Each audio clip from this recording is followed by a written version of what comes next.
Om Swastiastu. Selamat pagi anak-anak. Bagaimana kabarnya hari ini? Mudah-mudahan anak-anak sehat. Anak-anak, kita lanjutkan pelajaran yang lalu, yaitu tentang dinamika perwujudan Pancasila sebagai dasar negara dan pandangan hidup bangsa. Anak-anak, kita lanjutkan sekarang yang nomor C, yaitu perwujudan nilai-nilai Pancasila dalam berbagai bidang kehidupan. Nah, kalau kita lihat perwujudan nilai-nilai Pancasila dalam bidang politik dan hukum yang meliputi. Nomor A, kita lihat persoalan lembaga negara. Kalau kita lihat lembaga negara reformasi, nah itu diadakan perubahan. Lembaga-lembaga negara tersebut adalah MPR, DPR, DPD, Presiden, MA, MK, KI. Nah, lembaga-lembaga negara ini diduduki oleh orang-orang yang dipilih. Nah, semestinya orang-orang yang duduk di lembaga negara ini bekerjalah supaya sesuai dengan nilai-nilai Pancasila. Yang nomor B adalah persoalan HAM atau hak asasi manusia. Hak asasi manusia itu adalah hak dasar atau hak pokok yang dibawa manusia sejak lahir sebagai anugerah Tuhan Yang Maha Esa. Nah, kalau kita lihat hak asasi manusia, nah itu sejak zaman reformasi dicantumkanlah pasal-pasal yang khusus mengenai hak asasi manusia tersebut, yaitu pada pasal 28A sampai 28J. Sana dicantumkan tentang hak asasi manusia. Nah, kalau kita lihat hak asasi manusia, nah itu ada hak asasi pribadi, ada hak asasi ekonomi, ada hak asasi sosial, hak asasi politik. Nah, kalau kita lihat mengenai hak asasi, kita memiliki hak asasi. Orang lain juga punya hak asasi manusia. Nah, oleh sebab itu, kita hendaknya menghormatilah dan menghargai hak asasi diri kita sendiri dan orang lain. Yang ketiga adalah persoalan demokrasi. Nah, kalau kita lihat demokrasi ini berasal dari dua kata, yaitu demos dan kratein atau kratos. Demos artinya rakyat, krasi atau kratein artinya pemerintahan. Demokrasi ini artinya pemerintahan rakyat. Nah, kalau kita lihat demokrasi yang pernah diterapkan di Indonesia, ada 3 demokrasi, yaitu demokrasi liberal, demokrasi terpimpin, dan demokrasi Pancasila. Itu kita anut sampai sekarang. Nah, kita lanjutkan persoalan hukum. Nah, kalau kita lihat hukum, negara Indonesia ini adalah negara hukum. Nah, itu ditegaskan pada pasal 1 ayat 3. Negara Indonesia adalah negara hukum. Nah, kalau kita lihat hukum ini, kita memiliki hak dan kewajiban dalam bidang hukum. Nah, ini sesuai dengan pasal 27 ayat 1. Bunyinya, segala warga negara bersamaan kedudukannya di dalam hukum dan pemerintahan dan wajib menjunjung hukum dan pemerintahan itu dengan tanpa ada kecualinya. Nah, ini hukumnya. Nah, kalau kita lihat di sekolah ada hukum. Nah, kalau anak-anak melanggar tata tertib sekolah, tentunya anak-anak diberikan hukuman. Nah, lanjut kita lihat sekarang perwujudan nilai-nilai Pancasila dalam bidang ekonomi. Nah, kalau kita lihat sistem perekonomian yang harus dikembangkan, yaitu sistem ekonomi yang dijiwai oleh nilai-nilai Pancasila. Sebagai landasan operasional dari sistem ekonomi yang berdasarkan nilai Pancasila, ditegaskan dalam Undang-Undang Dasar Negara Republik Indonesia tahun 1945, yaitu pasal 33 ayat 1, 2, 3, dan 4. Nah, kalau kita lihat pasal 33 ayat 1, itu bunyinya perekonomian disusun sebagai usaha bersama berdasarkan atas asas kekeluargaan. Nah, kalau kita lihat bentuk usaha yang paling tepat sesuai dengan pasal 33 ayat 1 adalah koperasi. Karena koperasi ini asasnya adalah kekeluargaan dan kegotong royongan. Nah, pada dasarnya koperasi didirikan bukan semata-mata mencari keuntungan tetapi untuk kesejahteraan para anggota koperasi. Nah, kalau kita lihat koperasi ini sebenarnya dari dulu pemerintah sudah berusaha. Nah, misalkan dulu didirikan KUD. Nah, akhirnya KUD itu banyak yang bangkrut. Akhirnya didirikan LPD, Lembaga Perkreditan Desa. Kemudian banyak juga yang bangkrut. Nah, kemudian pemerintah juga tidak tinggal diam. Akhirnya dibangunlah koperasi.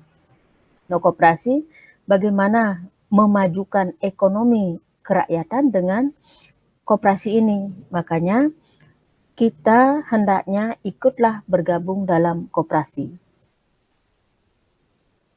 Andai kata kita punya uang lebih, nah kita bisa tabung di koperasi. Nah, kalau kita kekurangan uang, nah kita minjam di koperasi. Yang jelas, kalau minjam, hendaknya kita bayar.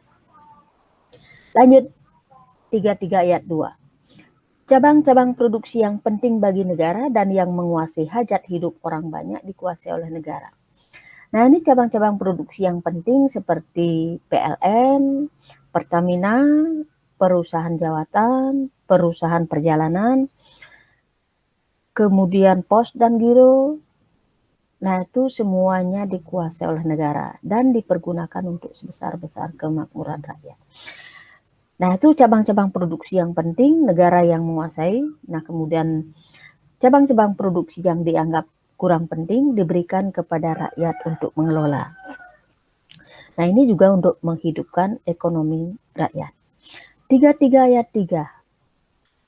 Bumi, air, dan kekayaan alam yang terkandung di dalamnya dikuasai oleh negara dan dipergunakan untuk sebesar-besar kemakmuran rakyat.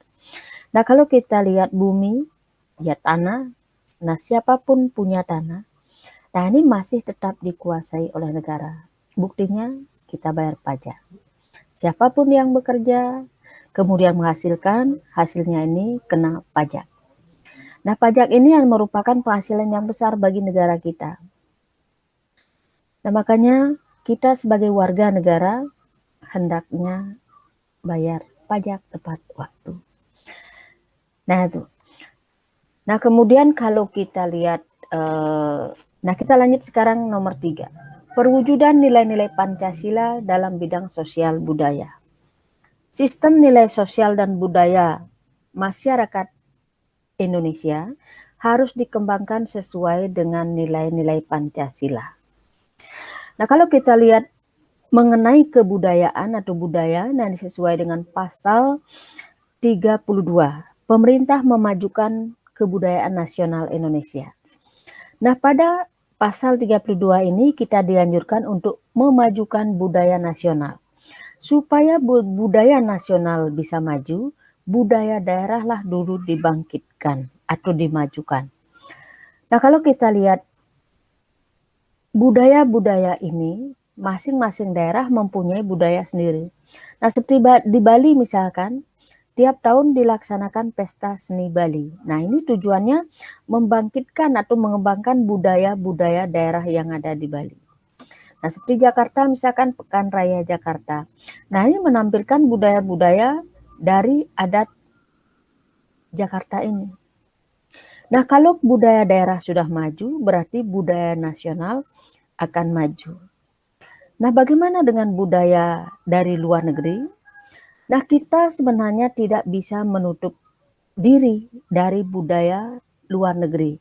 Nah, kita harus menerima yang penting budaya tersebut sesuai dengan nilai-nilai Pancasila.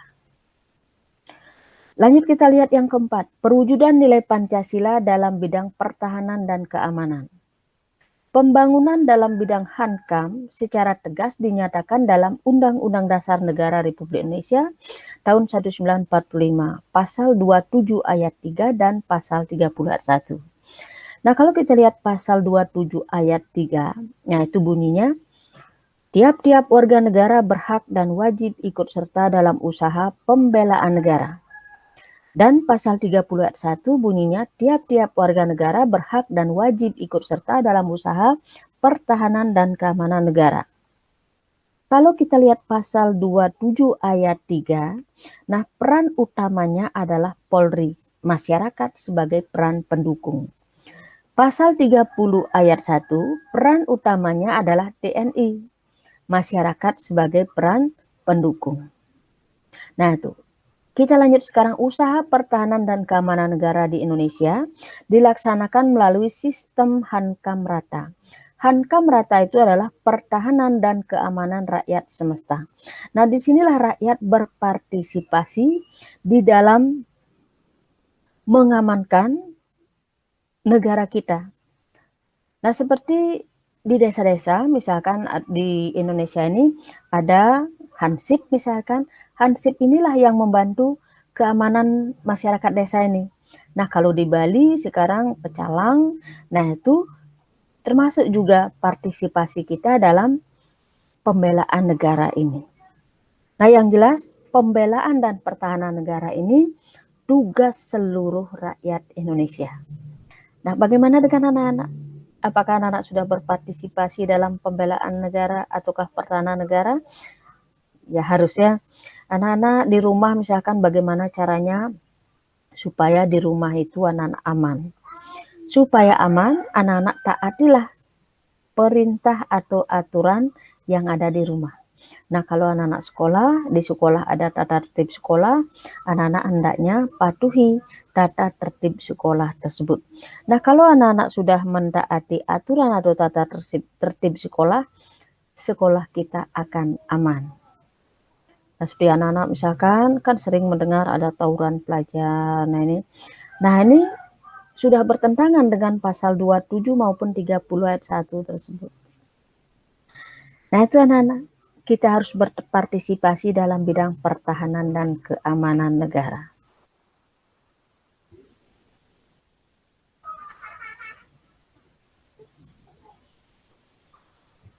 Ya anak-anak, untuk hari ini kita cukupkan sekian. Karena materinya sudah habis, anak-anak minggu depan Ibu berikan ulangan. Anak-anak pelajari dari PJJ 1 sampai saat ini. Anak-anak belajar yang baik supaya nilainya sempurna. Untuk hari ini Ibu akhiri dengan Pramusanti. Om Santi Santi Santi Om.